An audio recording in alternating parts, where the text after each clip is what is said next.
Amém. Irmãos, é bom estar aqui de volta, é uma satisfação, uma alegria, é bom estar na nossa casa de volta. Como os irmãos sabem, nós tivemos aí em mais ou menos 14 dias, se contar os tempos de conexão, né?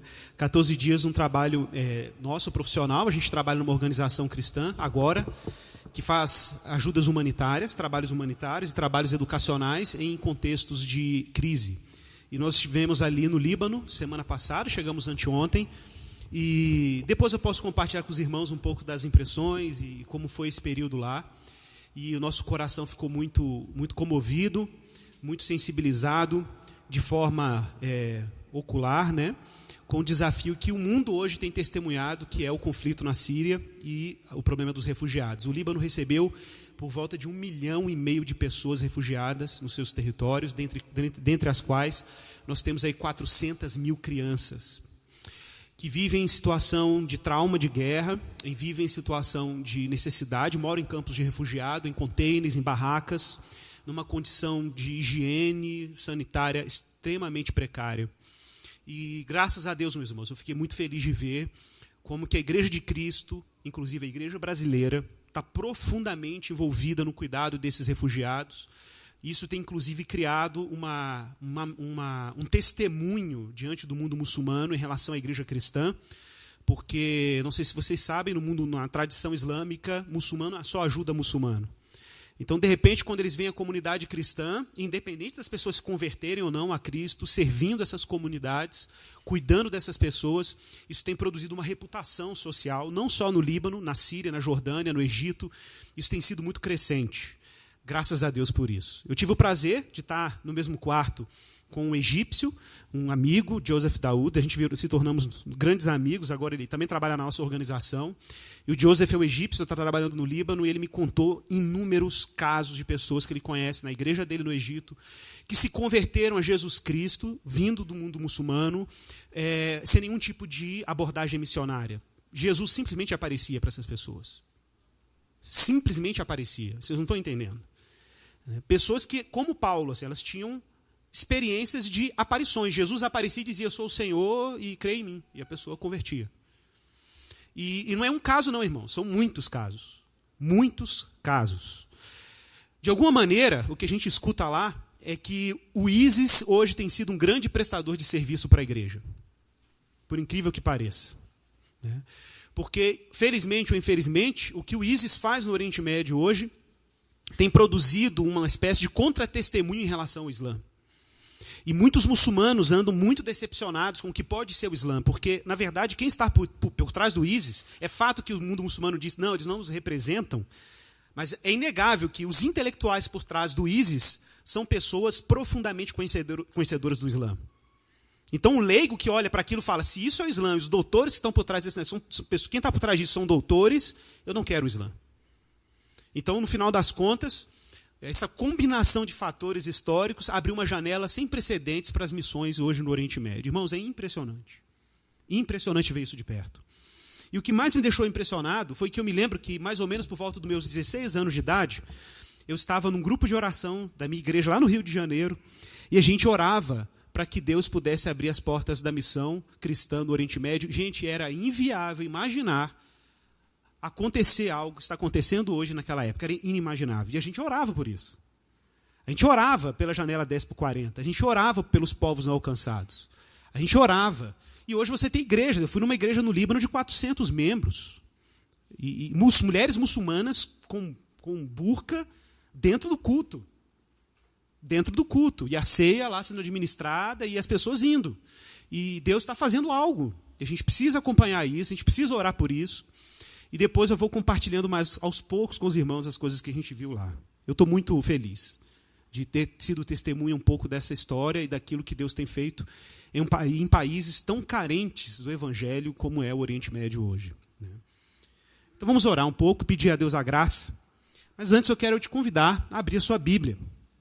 Em João capítulo 4, verso 31, por falar em missão, o texto fala sobre comida e trabalho. 2 temas interessantes. Comida e trabalho são temas interessantes. Mas vamos falar de uma comida diferente e vamos falar de um trabalho diferente. E esse texto é um texto que vem logo depois do encontro de Jesus com a mulher samaritana, vocês se lembram bem? Né? O pastor Aender pregou sobre isso no domingo passado, falando sobre essa água viva, essa água que Jesus estava oferecendo à mulher samaritana. E aqui nós vamos ler o segundo trecho, o segundo bloco de eventos dentro dessa mesma circunstância. A mulher samaritana está indo para a cidade e nesse ínterim Jesus está conversando com os discípulos. E assim diz o texto sagrado do Evangelho, João capítulo 4, verso 31. Diz assim: nesse ínterim, os discípulos lhe rogavam, dizendo: Mestre, come. Mas ele lhes disse: uma comida eu tenho para comer, que vós não conheceis. Diziam então os discípulos uns aos outros: ter-lhe-ia porventura alguém trazido o que comer? Disse-lhes Jesus: a minha comida consiste em fazer a vontade daquele que me enviou e realizar a sua obra.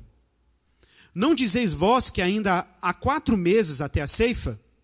Eu, porém, vos digo: erguei os olhos e vede os campos, pois já branquejam para a ceifa.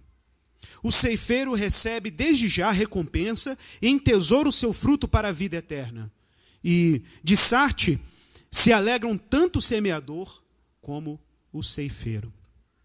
Pois, no caso, é verdadeiro aquele ditado: um é o semeador e outro é o ceifeiro. Eu vos enviei para ceifar o que não semeastes. Outros trabalharam e vós entrastes no seu trabalho. Muitos samaritanos daquela cidade creram nele. E em virtude do testemunho da mulher que anunciara, ele me disse tudo o que tenho feito. Vindo, pois, os samaritanos ter com Jesus, pediam-lhe que permanecesse com eles. E ficou ali 2 dias. Muitos outros creram nele por causa da sua palavra. E diziam à mulher: já agora não é pelo que disseste no que nós cremos, mas porque nós mesmos temos ouvido e sabemos que este é verdadeiramente o Salvador do mundo. Senhor, nos ajude a comunicar a tua palavra, Pai. Que nós não sejamos empecilho para a comunicação da tua palavra. Pai, nosso coração e as nossas habilidades não são confiáveis. Nós precisamos da tua ajuda. Nós precisamos do teu auxílio, precisamos da tua graça. Porque a tua palavra pregada é profecia, Senhor. A tua palavra anunciada, ela proclama a vontade de Deus para o mundo e para nós. Educa o nosso coração, educa a tua igreja a crescer no conhecimento de Jesus e a encontrar em Jesus o seu alimento, o seu tesouro, a suficiência, tudo aquilo que precisam para caminhar, viver e expressar a glória de Deus no mundo. Que o Senhor nos ajude, Deus, em nossa fraqueza, em nossa limitação humana, a comunicarmos a tua palavra de forma verdadeira. Que o Senhor quebrante os nossos corações, nos dê modéstia para acolher e para anunciar a palavra do Senhor. Ajuda-nos, Senhor, em nome de Jesus. Amém. Irmãos, os irmãos devem se lembrar que no domingo passado, o pastor Aender falou aqui sobre o encontro de Jesus com a mulher samaritana, ali na fonte de Sicar. Os irmãos devem se lembrar que a fonte de Sicar foi a famosa fonte em que a gente vê ali nos textos do Antigo Testamento, em que Jacó, ele experimenta um encontro quase, um encontro marital, e esse encontro era quase como um pré-anúncio de um casamento que o próprio Deus queria realizar com o seu povo, o povo aliançado com ele. Vocês devem se lembrar que os samaritanos eram um grupo cultural, um grupo étnico, muito conhecido no Antigo Testamento, mas eles existem até hoje, não sei se vocês sabiam, até hoje os samaritanos existem. O território samaritano fica hoje em Israel, entre a Cisjordânia e Israel, fica num trecho ali no intervalo. Os samaritanos mantêm até hoje os ritos religiosos da antiguidade.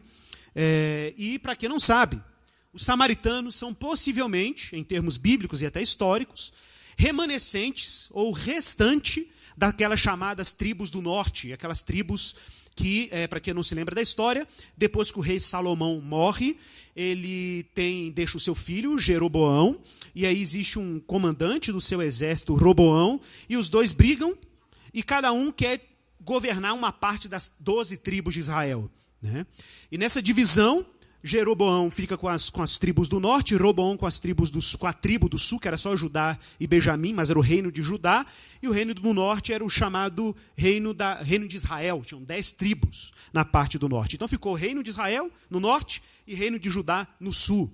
A questão é que Judá, por estar obviamente no território de Judá, tinha o monopólio do templo de Jerusalém, que era o lugar que Deus havia consagrado para que o povo pudesse adorar a Deus. Lembrem-se disso, Israel é um povo que adora a Deus num templo, um único templo, e esse templo não podia estar em qualquer lugar. Esse templo tinha que ser construído no Monte Santo, em Jerusalém, no chamado Monte Moriá, que foi o monte onde Abraão quase sacrificou Isaac. Então era um lugar santo. Os sacrifícios e as ofertas e o culto e a adoração dos israelitas não podia acontecer em qualquer lugar. Tinha que acontecer no lugar que Deus escolheu. Isso está lá em Deuteronômio, capítulo 16, verso 16, que o Senhor disse que eles tinham que adorar a Deus no lugar que Ele escolher. E está lá em 2 Crônicas, capítulo 3, quando nós vemos ali Davi comprando um terreno ali no Monte Moriá para construir o templo, coisa que ele não fez, né? Davi não fez, ele tinha um sonho, mas não realizou. Quem realiza o sonho de Davi é o seu filho Salomão, o descendente, que Deus lhe confiou a tarefa de construir a casa de Deus. Entretanto, os samaritanos, como membros do Reino do Norte, não podiam ter acesso a Judá. Eles não tinham acesso a Judá, primeiro por orgulho, e segundo, que eles eram considerados povo mestiço, misturado. Os samaritanos eram remanescentes das tribos de Israel, que tinham sido levados durante o exílio assírio, no ano 722 a.C., mais ou menos. Eles foram exilados, levados pelos assírios para vários territórios do seu império, se misturaram com assírios e com gentes de nações pagãs e voltaram para a terra de Israel. Se você quiser saber mais detalhes bíblicos sobre essa história, abra depois a sua Bíblia, leia em casa, anote a referência, 2 Reis, capítulo 17, verso 24. Gente, vale muito a pena ler esse texto, para você entender as circunstâncias históricas que estão por trás da formação do povo samaritano. Tá? Isso é muito importante. Vocês vão ver, por exemplo, nesse texto de 2 Reis, que eles voltam trazendo seus cultos pagãos, trazendo cultos pagãos das nações. Então, quando os samaritanos adoravam, eles adoravam a Javé, o Deus de Israel, o Deus bíblico, o nosso Deus, mas misturavam esse culto com deuses pagãos, inclusive Baal. Coincidência ou não, eu estava no Vale de Becá agora no Líbano. No Vale de Becá tem uma região lá que se chama Baalbek, olha o nome da cidade, Baalbek, né? Que é uma região onde teve vários cultos pagãos por várias gerações. Você tem várias ruínas de templos nessa região, inclusive culto a Baal. E de fato, se a gente pensa que o Líbano era a antiga Fenícia, né, você tem que entender que era um território onde as pessoas que residiam naquela região já tinham o hábito de práticas e adorações pagãs. E era, inclusive, um dos territórios dominados pela Síria. Lembrando que a Assíria é o que a gente chama de Síria hoje, né? Então, imagine que toda aquela região era tomada pelo império e era uma região paganizada. Os samaritanos voltam para Israel, mas não abandonam suas adorações pagãs, importam essa adoração pagã. Por isso, os samaritanos, eles eram tão discriminados. Se você ler o texto de 2 Reis 7, como eu mencionei, você vai ver lá, por exemplo, que eles faziam vários cultos misturados. O texto cita isso, inclusive. Gente, é óbvio que, com o passar do tempo, Israel rejeita os samaritanos até como uma forma de proteção étnica, uma forma de evitar que a própria nação fosse amaldiçoada por algum tipo de culto idólatra, um culto pagão, um culto que não fosse compatível com a adoração ao único Deus. Um dado importante é que, apesar dos samaritanos serem membros das 10 tribos do norte que se misturaram entre as nações, lembrando que Judá ficou preservada, mesmo quando foi para a Babilônia e voltou, ela ficou relativamente preservada, diferente do exílio da Assíria e das 10 tribos do norte, havia uma profecia prescrita pelo profeta, ou proclamada pelo profeta Oséias, basta você ler o livro do profeta Oséias, você vai perceber isso, em que o profeta Oséias, ele anuncia um dia em que Deus restauraria essas 10 tribos do norte, que Deus reconciliaria essas tribos, reconciliaria esse povo consigo mesmo. É interessante porque, não sei se você se lembra, o texto começa com um evento muito estranho. Deus chama o profeta Oséias e diz para o profeta Oséias casar com uma prostituta. Coisa complicada, né? Deus chega para um profeta e fala para ele, olha, é o seguinte, case com uma prostituta. Ele, como assim? O que Deus estava querendo com aquilo? Gente, era um modo como Deus usava os profetas, é muito peculiar. E de fato, Oséias casa com uma prostituta e tem 2 filhas. Uma, Deus mandou dar o nome de Lo-Ami, e a outra ele pediu para dar o nome de Lo-Ruama. Lo-Ami, gente, em hebraico, que significa Lo, em hebraico é não. Lo-Ami, Ami-Am, em hebraico é povo, com um I no final é meu povo, então é não meu povo. Esse era o nome da menina. Coloca o nome dessa menina de não meu povo. Lembre-se que é a filha que ele teve com uma prostituta. A segunda filha, ele deu o nome de Lo-Ruama, que significa, ela é desconsolada, sem consolo. Ruama vem da palavra de consolo, em hebraico Lo é não, então é sem consolo. Agora imagine essa cena. De um lado um filho que ele diz, não meu povo, do outro, sem consolo. E na medida que você vai lendo o profeta Oséias, chega um momento, lá nos primeiros capítulos ainda, que o profeta Oséias, usado pelo Espírito, diz a seguinte coisa, ou ele pelo menos ouve isso de Deus. O Senhor dizendo, porque onde foi chamada, ela foi chamada Lo-Ami, ela será chamada Ami. Onde ela foi chamada não meu povo, ela será chamada meu povo. Agora atenção para isso. Porque não meu povo significa gentil, pagão. Gente que não está aliançada com Deus de Israel. Agora, Ami significa um povo eleito, um povo peculiar, um povo que Deus tem para si. O que temos aqui nessa cena é que Oséias, ao casar com a prostituta, atenção porque isso é muito interessante, vocês vão ver a conexão com a mulher samaritana daqui a pouco. Quando Oséias casa com a prostituta, ele está dramatizando o casamento do Deus de Israel com uma nação idólatra, com uma nação que se prostitui espiritualmente. Porque quando Israel, ou israelitas, adoravam outros deuses, é como se eles estivessem se prostituindo com outros deuses. Essa é uma linguagem comum no Antigo Testamento. No Antigo Testamento é muito comum a associação entre idolatria e adultério.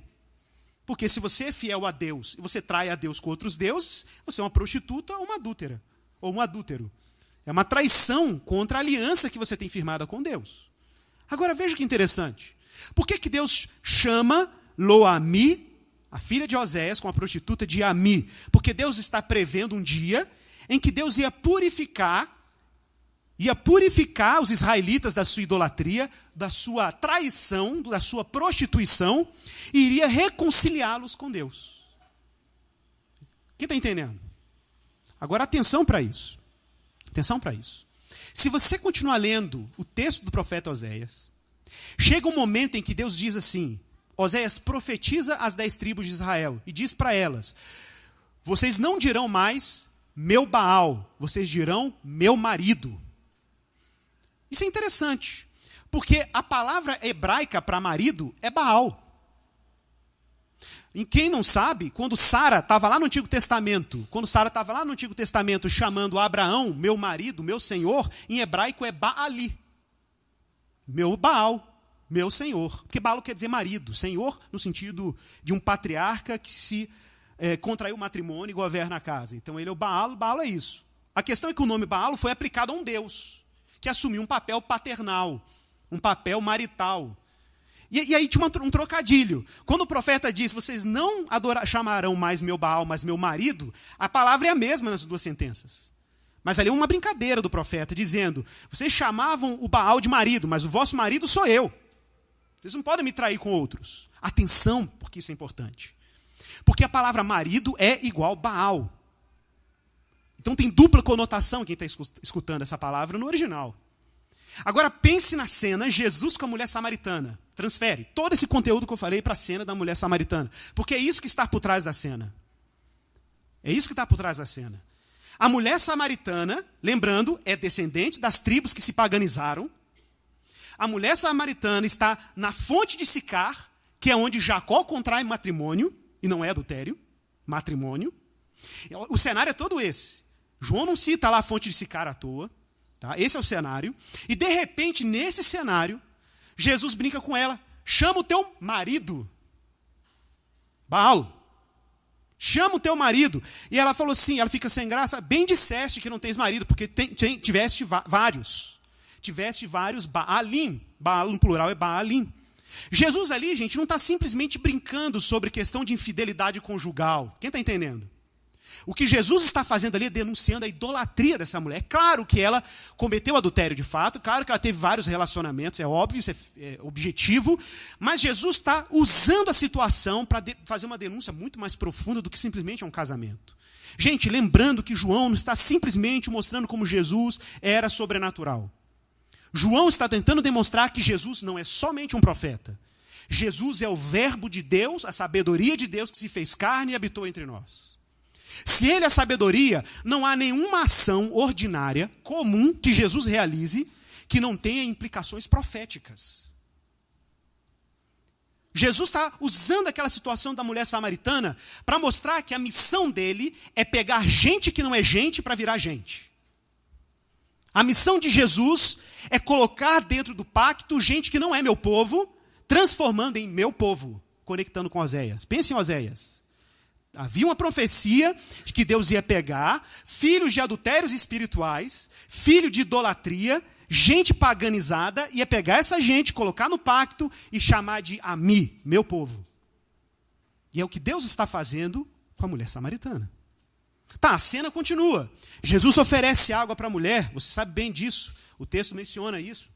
Mas eu quero entrar no segundo bloco, que é quando a mulher, simplesmente maravilhada com o que Jesus fez, encantada com seu dom profético, ela vai para a cidade. E nesse ínterim, os discípulos estão voltando da cidade com alimento para Jesus, com comida. Jesus, parece que na cena, quando nós lemos o texto, Jesus está meio, desculpa a expressão, Jesus está meio viajando. Jesus está meio meditando no evento, meio distraído. E os discípulos chegam para ele e falam, Rabi, come. Mestre, come.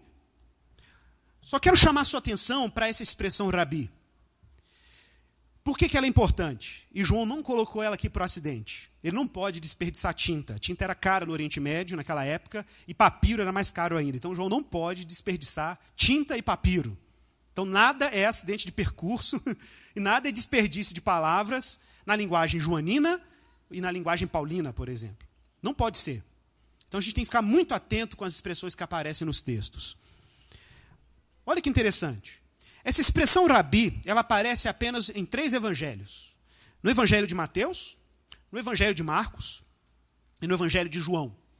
No evangelho de Mateus, nós temos 4 ocorrências da expressão Rabi. No evangelho de Marcos, nós temos 3 vezes essa palavra aparece lá. Mas em João, é o campeão, é o recordista de Rabi. Você tem 8 ocorrências dessa expressão. Por uma razão. João está querendo demonstrar que Jesus, além de um grande rabi da sabedoria, Jesus é mais do que isso.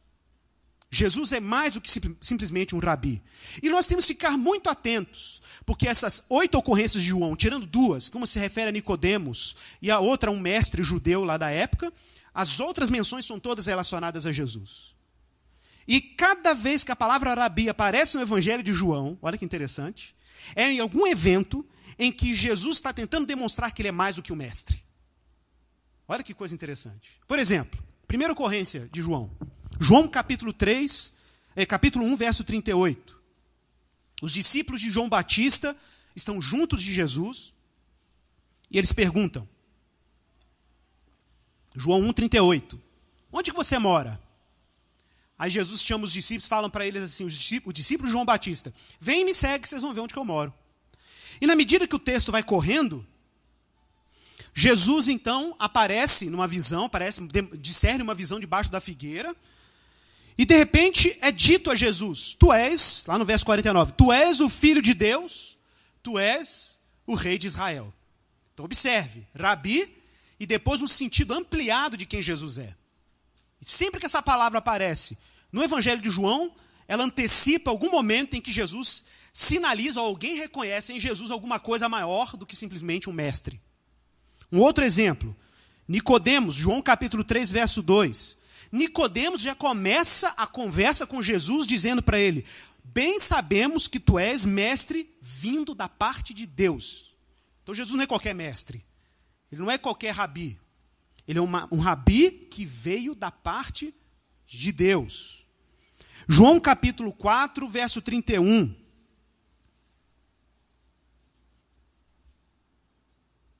Os discípulos estão entrando no barco, Jesus desaparece. Os discípulos atravessam o mar da Galileia, misteriosamente Jesus aparece do outro lado do mar da Galileia. E aí os discípulos, de repente, os discípulos dizem assim, isso já está no capítulo 6, verso 25, e no verso 68, os discípulos dizem assim, e aí, vocês vão me deixar também? Porque alguns discípulos estavam abandonando Jesus, e aí, vocês vão me abandonar também? Aí os discípulos respondem, como? Se só tu tens as palavras de vida eterna.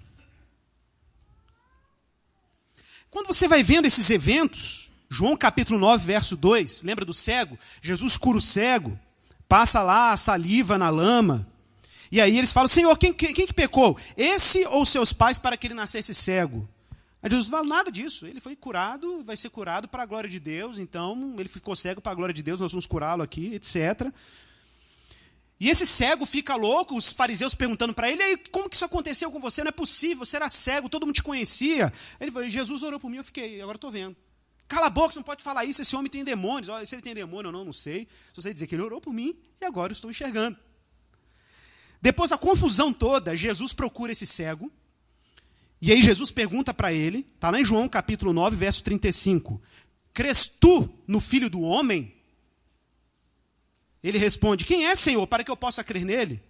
E Jesus lhe disse, já tens o visto, é esse que fala contigo.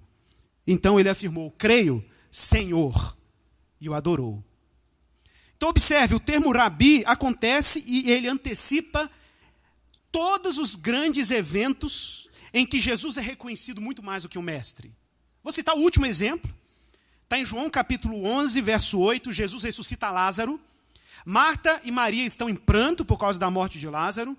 Jesus aparece, os discípulos ficam preocupados e chamam ele de Rabi. No verso 8, Rabi, ainda agora os judeus procuravam te apedrejar e você está voltando para lá? E Jesus estava voltando para curar Lázaro, ressuscitar Lázaro. E depois da ressurreição, Jesus chega para Marta e diz para ela no verso 25, eu sou a ressurreição e a vida, quem crê em mim, ainda que morra, viverá, e todo que vive e crê em mim não morrerá, antes ressuscitará no último dia. Crês nisto? Jesus pergunta para Marta, ela responde, sim, Senhor, respondeu ela, eu tenho crido que tu és o Cristo, o Filho de Deus, que devia vir ao mundo.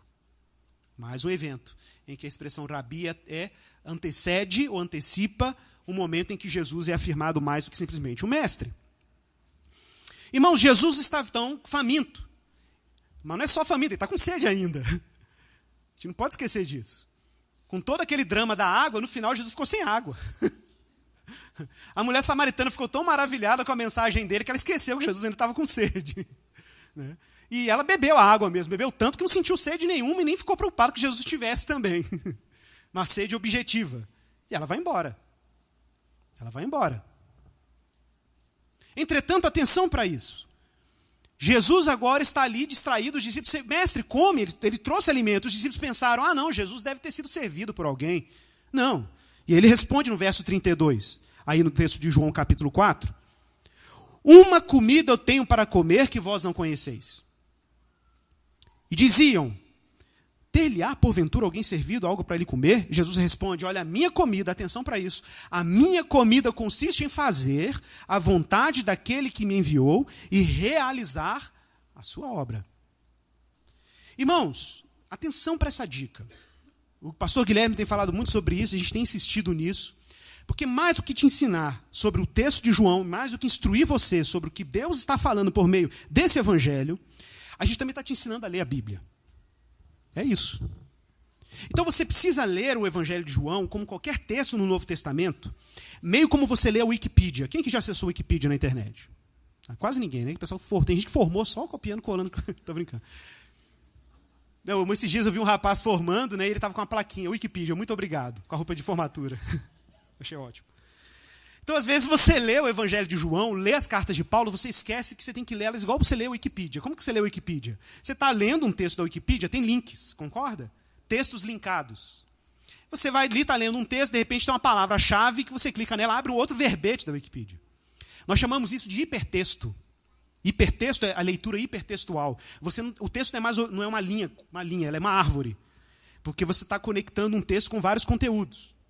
Gente, isso não é novo, a Bíblia funciona assim. Os evangelhos funcionam assim, a carta de Paulo funciona assim. Mas, Igor, como é que eu sei qual é o link? Onde que eu posso conectar um texto com outros textos? Como é que eu posso saber que um texto está amarrado com outros textos da Bíblia? São as dicas, que são as deixas que o autor coloca para eventos do Antigo Testamento, citações do Antigo Testamento, e aí você vai no Antigo Testamento e entende o pano de fundo do texto. E aí você consegue entender um texto melhor. Por exemplo, eu falei aqui de todo um contexto de Oséias, de reis. Por quê? Porque é isso mesmo, samaritanos são um povo do Antigo Testamento, a fonte de Sicar está lá no Antigo Testamento, Baal e marido são as mesmas palavras no Antigo Testamento, então tem links. Então, por exemplo, quando Jesus disse, a minha comida consiste em fazer a vontade daquele que me enviou e realizar a sua obra, quem tem a mente educada para entender a Bíblia de maneira hipertextual, faz a conexão imediata. Esse texto aqui tem a ver com 2 textos do Antigo Testamento, fatalmente. Um é um texto de Deuteronômio, que não é usado exclusivamente aqui, ele é aplicado por Jesus em vários momentos do ministério dele. E o outro texto é um texto do profeta Isaías. Vejam que interessante. Qual é o texto de Deuteronômio? Abra sua Bíblia, mas eu quero que você leia esse texto pensando nessa frase de Jesus. E veja como que ela compõe uma moldura para esse texto que Jesus mencionou. Deuteronômio, capítulo 8, verso 2. Veja que interessante. Lembre-se disso, os discípulos estão dizendo, come, Senhor. Você está com fome, entendeu? Jesus dá uma resposta típica, porque enquanto os discípulos estão lá vivendo vida ordinária, Jesus está vivendo o extraordinário. Jesus está no andar de cima e ele ilumina o andar de baixo com o andar de cima. Mas observe, os discípulos estão às vezes ali preocupados com comida, Jesus transforma aquele desejo por comida de forma objetiva e ele instrumentaliza aquilo para uma finalidade superior. Quase que na visão de Jacó, a propósito, antes de ir para a fonte de Sicar, quando ele viu aquela escada que conectava o céu e a terra, né? Jesus é isso. Ele falou, vocês vão ver os anjos subindo e descendo sobre o Filho do Homem. Jesus é a escada para Betel, para a casa de Deus. Betel quer dizer casa de Deus. Então Jesus é quem conecta céu e terra. Jesus é quem conecta a eternidade com o mundo temporal. Os discípulos estão preocupados com comida, Jesus também está preocupado com comida, mas com outra. Com outra comida. Olha como Deuteronômio, capítulo 8, é quase um retrato da preocupação dos discípulos e como ele está profundamente conectado com o que Jesus está fazendo aqui. É o pano de fundo. Olha o que diz aí. Moisés falando para Israel, recordar-te-ás de todo o caminho pelo qual o Senhor, teu Deus, te guiou no deserto nesses 40 anos, para te humilhar. Então por que Deus levou Israel pelo deserto 40 anos? Por que Deus não pegou o povo e já colocou na terra prometida? O povo ficou lá 40 anos andando. Educação, pedagogia. Currículo de Jesus. Currículo do Senhor para Israel. Discipulado. Discipulado. Olha o discipulado do Senhor. Coloquei vocês lá 40 anos para quê? Para humilhar, para te provar, para saber o que estava no teu coração, se você guardaria ou não os meus mandamentos. Ele te humilhou, te deixou ter fome, te sustentou com maná, que tu não conhecias, e nem teus pais o conheciam. Atenção para esses termos ligados à comida, tá? Maná, alimento. Jesus está falando disso lá, e os discípulos estão conversando com Jesus sobre isso lá. Para te dar a entender, olha a função educacional, para te dar a entender que não só de pão viverá o homem, mas de tudo que procede da boca do Senhor viverá o homem. O que procede da boca do Senhor? A palavra do Senhor. A palavra do Senhor. O que Deus está propondo para Israel é que Israel precisa aprender que a vocação do povo é maior do que necessidade básica. Que como povo eleito, eles tinham que viver para além das necessidades básicas. Irmãos, é exatamente o que acontece conosco. Por que Deus nos coloca no deserto? Por que Deus nos coloca em teste? Por que às vezes nós sofremos privações e a gente acha que Deus está sendo ruim quando Ele faz isso? Por que a gente passa por alguns apertos na nossa vida só por uma razão? Para você conhecer quem você é. Para você saber quem você é. Quem nós somos. Porque na medida que nós nos conhecemos e conhecemos a nossa vulnerabilidade, nós descobrimos, por graça e por mistério, que Deus nos chamou para sermos muito mais do que tudo isso. Não é que Deus é ruim e Ele não acha que o seu desejo é importante. Na verdade é que a gente deseja pouco demais. Os nossos desejos são medíocres. A gente só quer pão. E Jesus quer a vontade dele para você. A gente só quer saciar as nossas necessidades. Mas Ele quer que você viva a realidade do reino que é regido pela palavra dele. Por isso que tem deserto. Por isso que tem discipulado. Por isso que tem que andar com o Rabi Jesus. Porque na medida que você anda com o Rabi Jesus, você descobre quem Jesus é e descobre quem você é. Quem está entendendo? Faz sentido? Agora, olha só. Nunca envelheceu a tua veste, o texto continua. Nem inchou o seu pé nesses 40 anos. Sabe, pois, no teu coração, atenção, que como um homem disciplina a seu filho, lembrando que disciplina aqui não tem um sentido, senso comum nosso, o menino fez uma coisa errada, você vai lá e corrige ele. Não. Disciplina aqui tem um sentido educacional, tanto no hebraico quanto no grego, do texto original ou da Septuaginta, tem um sentido pedagógico. Inclusive a palavra em grego aqui é paidel. Paidel é educacional, educação. Então o que o pai faz com o filho é educar. O que Deus está fazendo com você é te educar. E educar significa, às vezes, experimentar verdadeiros nãos divinos, privações providenciais, para que Deus teste e para que você enxergue de forma nítida a vulnerabilidade do seu coração e a pobreza dos seus desejos. Porque quando você enxerga a vulnerabilidade do seu coração e a pobreza dos seus desejos, somente assim você pode enxergar a riqueza do que Deus tem desejado para você e o tamanho dos planos que Deus tem para você, que não são planos terrenos. Eu vou explicar isso depois. Não é um pão que você pode produzir ele de baixo para cima. Você não pode ir na padaria e produzir o alimento que Jesus está te oferecendo. Porque a sua fome é maior do que você imagina. É isso que você precisa entender. É isso que Agostinho dizia, que a fome do coração do homem é desse tamanho. O nosso desejo e a nossa fome é do tamanho de Deus. É do tamanho da eternidade. Ora, se é do tamanho da eternidade, nada no mundo temporal pode matar a nossa fome e pode matar a nossa sede. É simples. E é isso que Jesus está querendo ensinar para os discípulos. Jesus não está reprimindo a fome dos discípulos. Jesus está mostrando para os discípulos a verdadeira fome deles. Entendeu? Então, Jesus não está querendo reprimir a sua fome, a sua necessidade material, a sua necessidade física. Ele está querendo te mostrar que a sua fome é muito maior. E que o alimento que Ele está te oferecendo para te nutrir dessa fome, para saciar essa fome, matar essa sede, é superior. É o que você realmente está procurando. Você não pode distrair a sua mente achando que o seu problema é pão, comida, roupa, casa confortável. O seu problema não é esse. O seu problema é muito pior. É muito maior. É muito mais complexo. E é isso que Jesus está querendo que os discípulos entendam como Israel tinha que entender durante as suas peregrinações no deserto.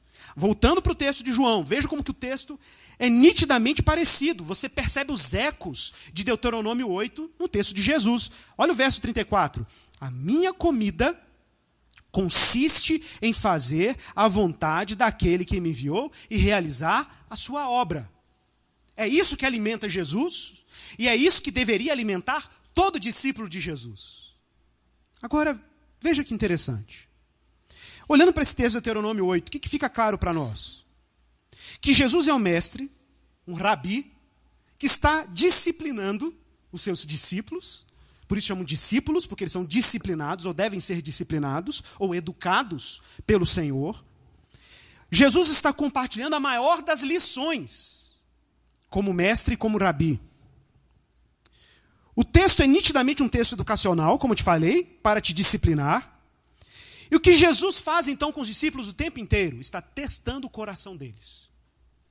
Testando o coração deles. Alguns, ou pelo menos um, é reprovado no discipulado de Jesus, que é Judas. E ficou nítido que estava no coração dele quando Jesus terminou o currículo. Quando Jesus terminou o programa educacional dele, no final, Judas estava reprovado. Um foi para a recuperação, foi Pedro. Foi para a recuperação, né? Quase perdeu, né? Quase tomou pau. né? Esse foi para recuperação. Mas pensa nisso, Jesus está discipulando, Jesus está educando. Ele é o rabi, ele é o mestre. Agora atenção, a lição que Jesus está ensinando para os discípulos é que existe um pão misterioso, gracioso que está sendo oferecido. Eu quero que você abra sua Bíblia agora em outro texto, que está pelo fundo aqui também, vocês vão ver nitidamente isso agora, esse é mais evidente ainda, Isaías capítulo 55. Todos abram, por favor, que vale a pena acompanhar essa leitura juntos, que eu vou explicando ela. Atenção para Isaías 55. Mas você vai ler Isaías 55 como o discípulo de Jesus leria naquela época. Eles liam os textos de forma hipertextual. Então, o que você vai fazer? Você vai ler Isaías 55. Lembra que Jesus está te discipulando também. E como discípulo de Jesus, você tem que ler o texto assim. Você vai ler Isaías 55 e vai pensar no evento da mulher samaritana e vai pensar em Jesus ensinando os seus discípulos sobre comida. A verdadeira comida e a verdadeira obra que tem que ser feita.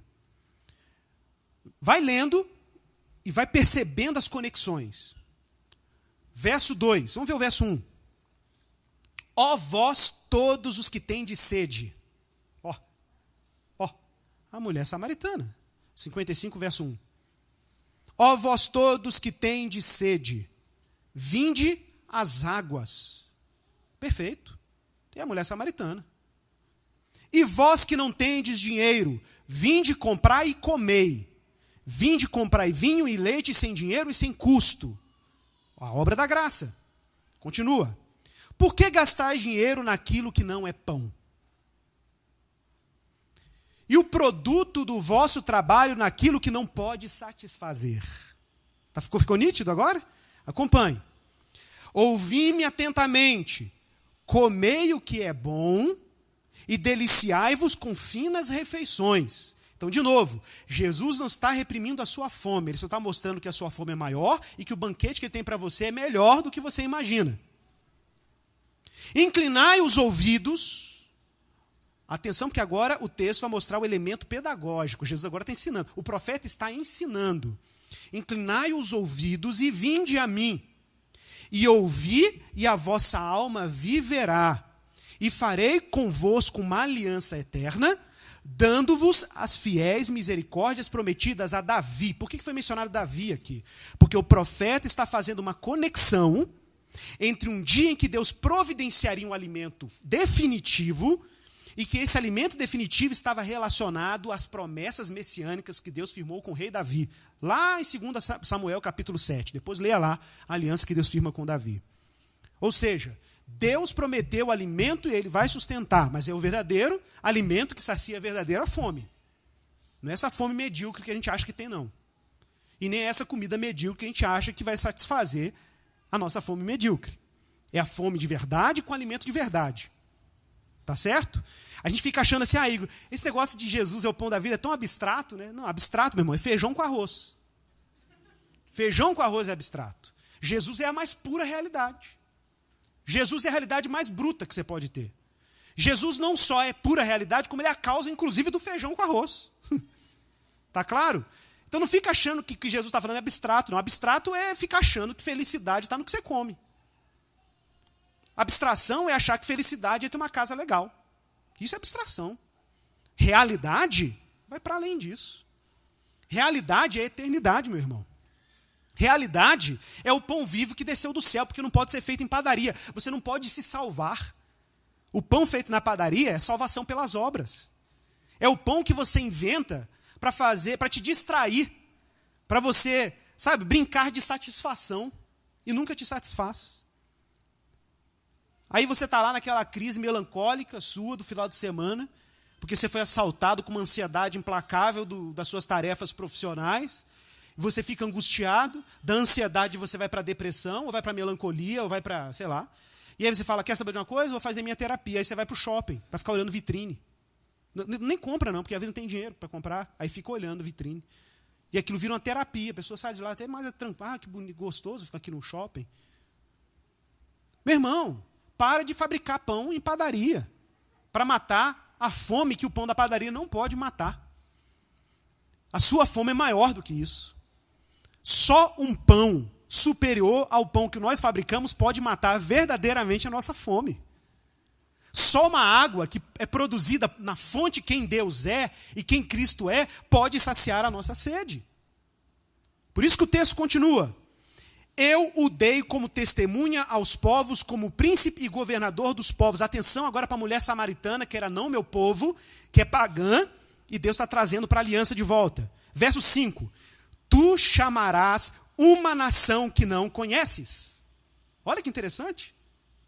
E uma nação que nunca te conheceu, correrá para ti. Que lindo. Incrível isso. Por amor do Senhor, teu Deus e do Santo de Israel, porque Ele te glorificou. Atenção para o verso 6. Buscai o Senhor enquanto se pode achar. Invocai-o enquanto está perto. O ímpio deve deixar o seu caminho. Pensa na mulher samaritana. Pensa nos samaritanos. O ímpio deve deixar o seu caminho, e o homem mau os seus pensamentos. Volte-se para o Senhor, que se compadecerá dele. Volte-se para o nosso Deus, porque Ele é rico em perdoar. Isso aqui tem tudo a ver com o final do texto que a gente está pregando hoje, que é quando os samaritanos voltam e veem com os próprios olhos quem é Jesus. Verso 8. Porque os meus pensamentos não são os vossos pensamentos, nem os vossos caminhos são os meus caminhos, diz o Senhor. Porque assim como o céu é mais alto do que a terra, os seus caminhos são mais altos do que os vossos caminhos. Pois quando Jesus está falando uma coisa, os discípulos estão entendendo outra. Jesus está falando do pão do céu, mas será que alguém já serviu ele? Ô, gente, Jesus está em outra dimensão. Os meus caminhos não são os vossos caminhos, os meus pensamentos não são os vossos pensamentos. Os pensamentos que Deus tem para você são muito mais altos. E a gente fica com medo de repente, ter os nossos sonhos, que são, na maioria das vezes, medíocres, assaltados pela vontade de Deus, como se Deus estivesse nos violentando, nos privando de algum prazer. Pô, mas Deus é, como de lá no Rio de Janeiro, né? Deus é corta-onda demais. Né? No Rio é assim, Deus é corta-onda demais. Deus jogou um balde de água fria nos meus sonhos. Não, meu irmão, lembre-se. Se Deus jogou um balde de água fria nos seus sonhos, é porque os seus sonhos eram medíocres. Ele tem uma coisa melhor. Ele tem uma coisa melhor. É porque você ainda não foi suficientemente educado na cultura do reino de Deus e no Evangelho para descobrir que Ele tem coisa melhor para você. Que Ele tem coisa melhor para mim. Então, antes de você desconfiar da vontade de Deus, repito, desconfie da sua vontade. A gente tem uma pressa para desconfiar da vontade de Deus, mas a gente nunca desconfia da nossa, né? A gente tem uma pressa para questionar Deus, mas a gente nunca questiona a gente mesmo.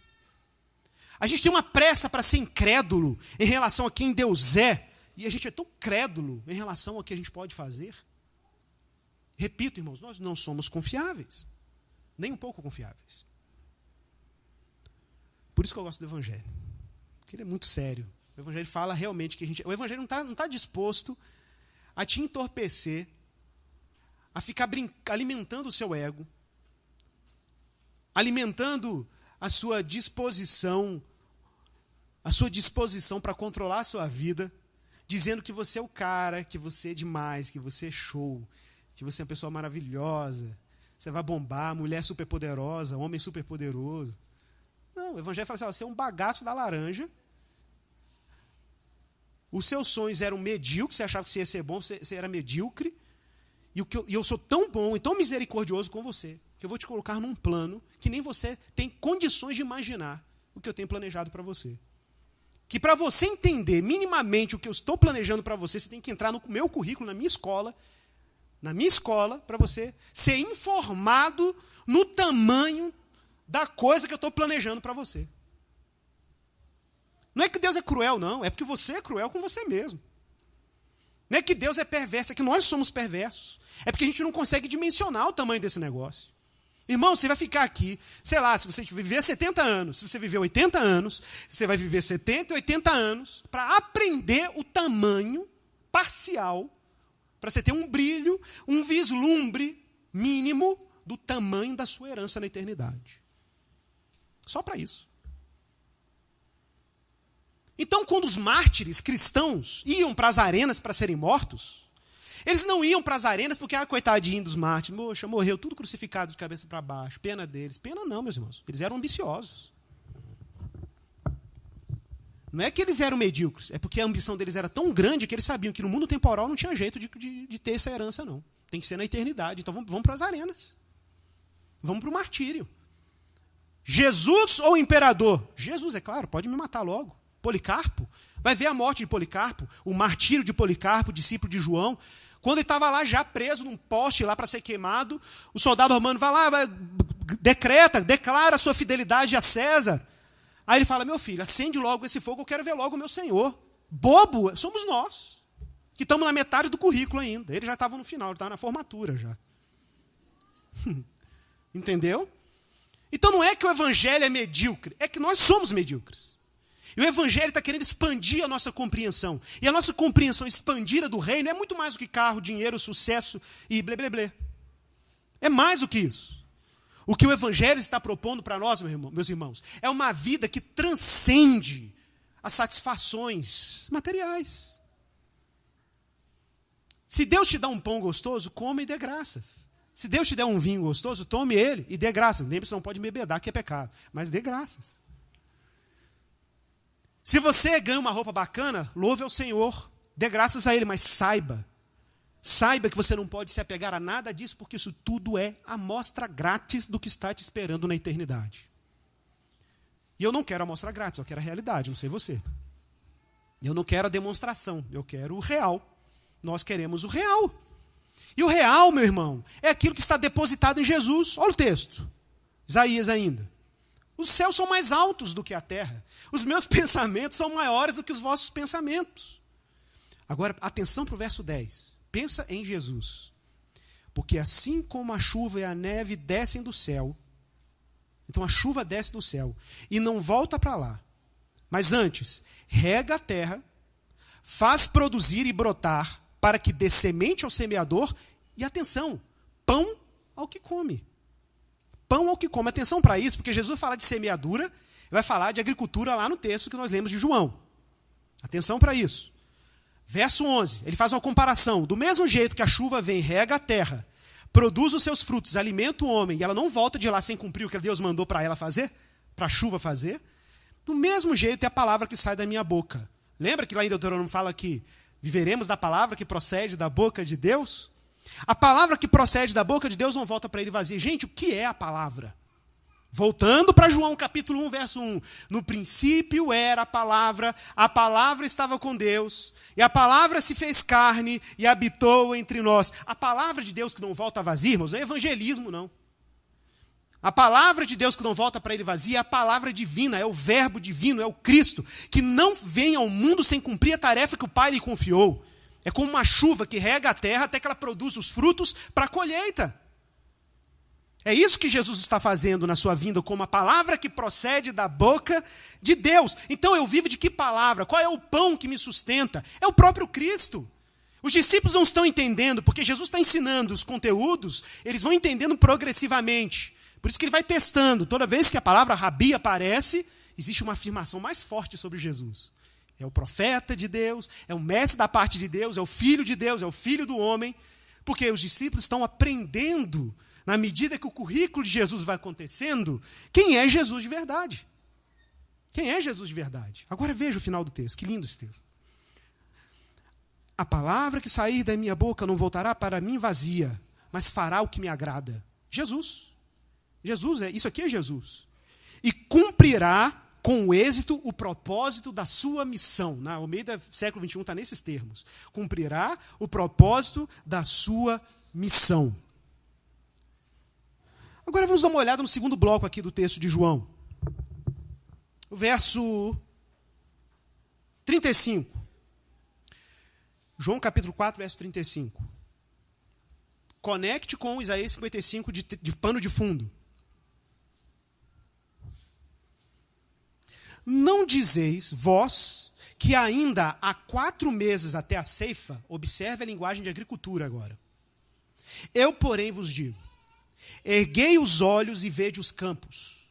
Gente, Isaías 55 fala, no primeiro bloco, incrível isso. No primeiro bloco, o texto está falando de alimento, de comida, quase nos termos de Jesus, fala de água. Depois fala da palavra que não volta para o Senhor vazia, que é como a chuva que rega a terra e produz o seu pão, o seu alimento. Aí Jesus usa essa linguagem no texto, dizendo: eu, porém, vos digo, erguei os olhos e vede que os campos já estão brancos para a ceifa. É claro, se Jesus é a palavra, que é como a chuva, que rega a terra, preparando a terra para a colheita, Jesus está dizendo, já está quase pronto. E o que está acontecendo nesse ínterim? Gente, lembrando, isso aqui é um ínterim. Ínterim entre o quê? A mulher samaritana foi lá para Samaria para pregar o evangelho lá, para levar o evangelho lá, quase como alguém que vai para lá ceifar o que já estava semeado. E Jesus não está colocando, João não está destacando essa cena aqui à toa. Porque vai ter um fechamento aqui que tem tudo a ver com o que Isaías falou e com o que Jesus está falando aqui. Aí Jesus diz assim: o ceifeiro, quem é o ceifeiro? É o responsável pela colheita. O semeador é aquele que é responsável por semear. Jesus faz uma diferença entre quem semeia e quem ceifa. E aí ele diz: o ceifeiro recebe desde já a recompensa em tesouro o seu fruto para a vida eterna. De modo que se alegram tanto quem semeia quanto quem colhe. Tanto o semeador quanto o ceifeiro. O que Jesus está dizendo é que alguém tem o papel de semear e alguém tem o papel de colher. Claro que aqui nesse caso Jesus está falando sobre ele mesmo como semeador e os discípulos como ceifeiros. Ou para ser mais preciso, Jesus como semeador e a mulher samaritana como ceifeira. Vocês vão ver isso daqui a pouco acontecendo. Que ironia. Para quem não era meu povo, agora participar de um plano de colheita divino para a eternidade é um salto enorme. Não é verdade? Verso 37. Pois no caso é verdadeiro ditado: um é o semeador e outro é o ceifeiro. Eu vos enviei para ceifar o que não semeastes. Outros trabalharam e vós entrastes no seu trabalho. Atenção para isso, irmãos. Muita gente acha que é possível fazer missão sem a missão de Cristo. Todo trabalho missionário cristão no mundo é antecipado pelo trabalho missionário do próprio Jesus. Nenhum cristão faz missão no mundo sem ter a garantia que Cristo antecipou essa missão. Como Cristo fez isso? Fez isso na sua própria obra, na sua morte, na sua ressurreição, naquilo que o Espírito faz, no poder dele, na ressurreição dele. Então nenhum cristão evangeliza, proclama o evangelho ou serve em missão sem saber que foi antecipado pelo próprio Jesus. Não existe missão cristã sem Cristo. Atenção para isso. Porque tem muita gente querendo fazer missão sem Cristo. Quer fazer missão na teologia da prosperidade, quer fazer missão criando um espaço que seja psicologicamente estimulante, quer fazer missão cristã usando métodos que não são compatíveis com o evangelho. Gente querendo fazer missão a partir de ideologias políticas seculares. Mas o que Jesus está dizendo é: quem está semeando sou eu, vocês só vão colher. Se Jesus não semeou, não tem colheita. Esquece. Não é possível missão cristã sem Cristo. Não é possível. E o texto continua.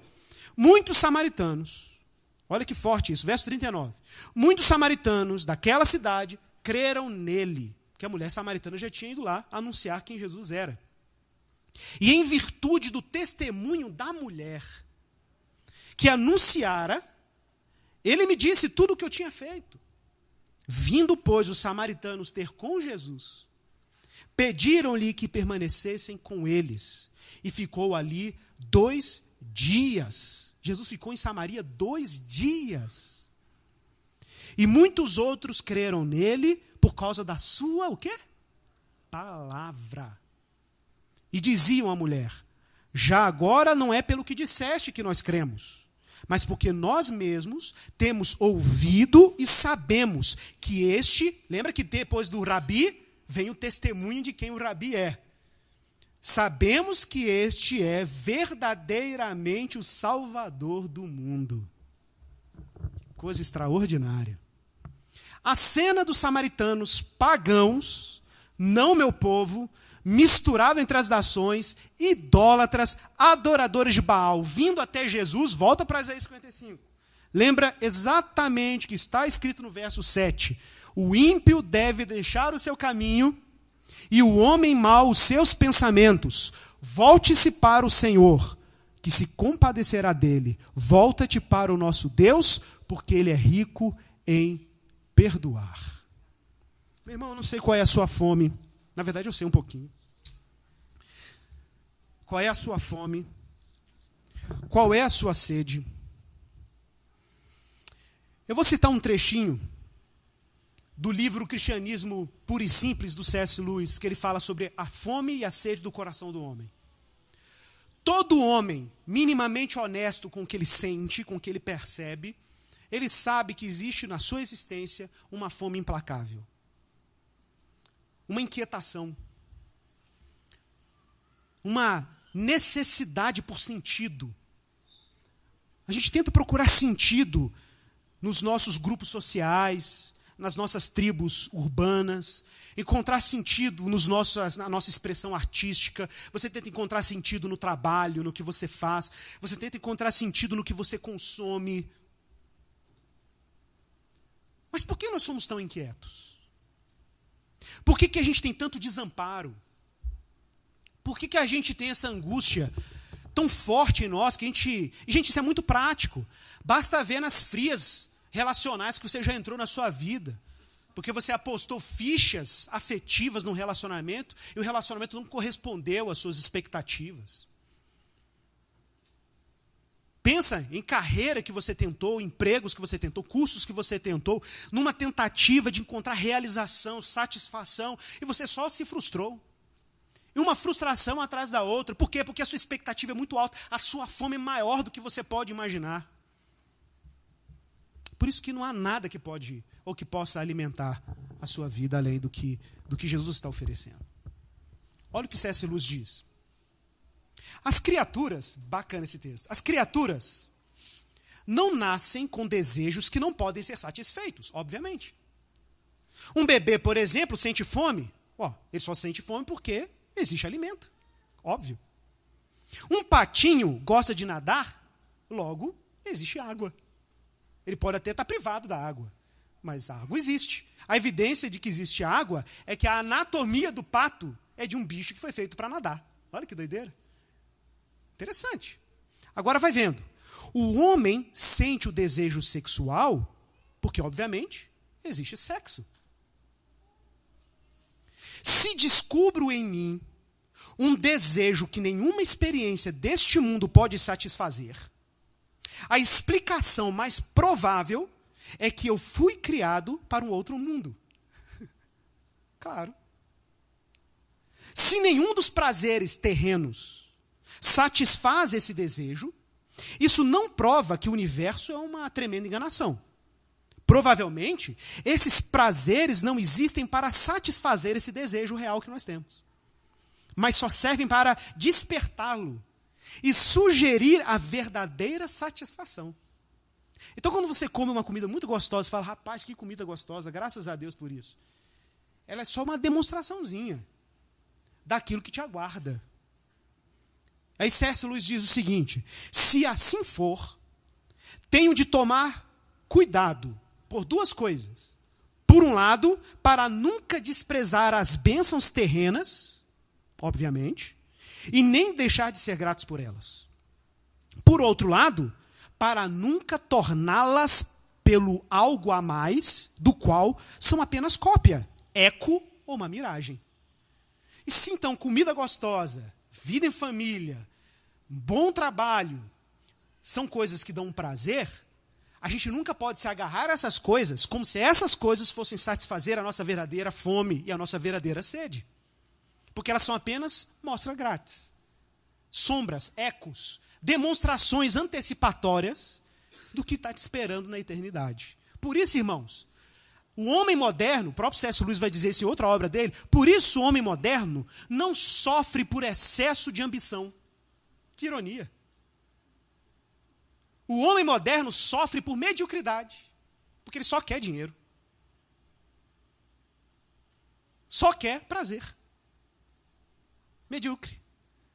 Ambiciosos de verdade eram os discípulos, que descobriram que eram co-herdeiros com Cristo a ponto de sacrificarem a sua vida por essa herança.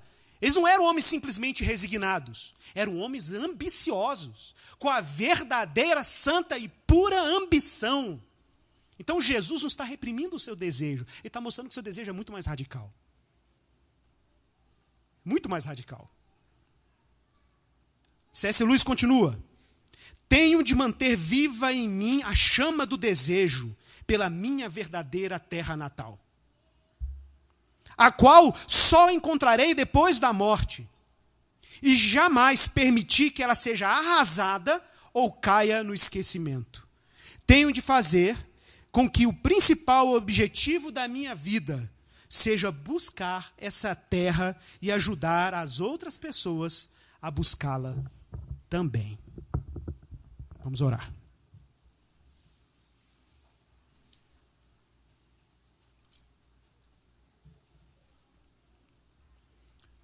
O Santo Evangelho de Jesus.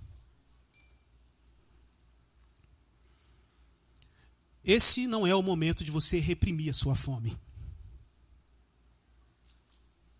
Não é o momento de você reprimir a sua sede. Esse é o momento de você escancarar o seu desejo diante de Deus. Porque diferente dos nossos desejos empobrecidos, Jesus quer mostrar o tamanho real da sua fome e da sua sede. Jesus é o pão vivo que desceu do céu. Não foi feita por nenhuma padaria das nossas religiosidades. Jesus foi produzido dentro da Trindade como uma dádiva para satisfazer a sua existência. De verdade. Por isso que um cristão pode, às vezes, perder bens, perder conforto, perder segurança terrena, e ele ainda continuar sustentado pela graça divina. Porque ele foi educado no discipulado de Jesus para entender quem ele é de verdade, o tamanho da sua fome e quem somente pode alimentá-lo. Pedir que os diáconos distribuam os elementos. Vá orando ao Senhor. Comunique para o Senhor o tamanho da sua fome. Escute a voz do Espírito Santo falando com você hoje.